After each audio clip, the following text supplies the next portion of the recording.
Un pauvre a juste volé de la nourriture aux riches, et s'est fait découper ses vêtements par un groupe de riches. Non seulement on lui a mis un compte à rebours au cou, mais aussi un anneau en acier au bras. Puis ils ont ouvert la fenêtre du train, et ont sorti le bras du pauvre dehors. Le pauvre a immédiatement poussé un cri de douleur. Mais très vite il s'est tu, car dehors il faisait moins 100 degrés. Son bras a été rapidement gelé par l'air glacial. Ensuite le garde a sorti un marteau. Quand le compte à rebours s'est terminé, le bras du pauvre a été retiré. Après avoir confirmé que le bras était complètement gelé, le garde a levé le marteau qu'il tenait.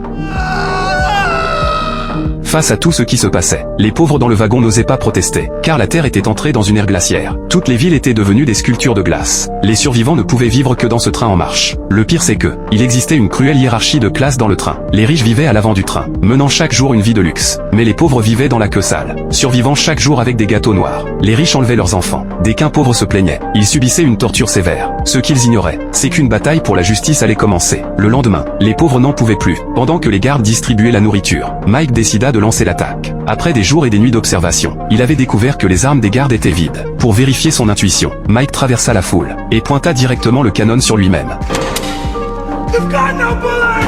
Après avoir obtenu cette confirmation, les pauvres prirent les tubes métalliques préparés, et se précipitèrent vers les portes des wagons qui allaient se fermer, réussissant à bloquer toutes les portes. Comme les armes des gardes étaient vides, ils furent rapidement maîtrisés par les pauvres. Mais un garde brandit son marteau, empêchant les pauvres de s'approcher. Alors un homme enleva ses vêtements, et courut désespérément vers le garde. Avec son agilité il attaqua l'adversaire. Il neutralisa rapidement le garde et prit les clés, et libéra un père et sa fille de prison. Car l'homme était un expert en serrurerie, et sa fille avait un super pouvoir. Elle pouvait voir à travers les portes ce qu'il y avait dedans.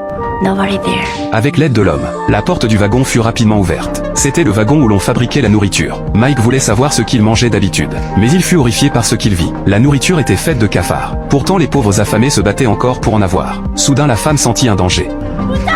Mais son père avait déjà ouvert la serrure. Devant eux apparut un groupe de gardes armés. Avant que les pauvres ne puissent réagir, un garde ouvrit le ventre d'un poisson pour les provoquer, alors que les pauvres lançaient leur attaque.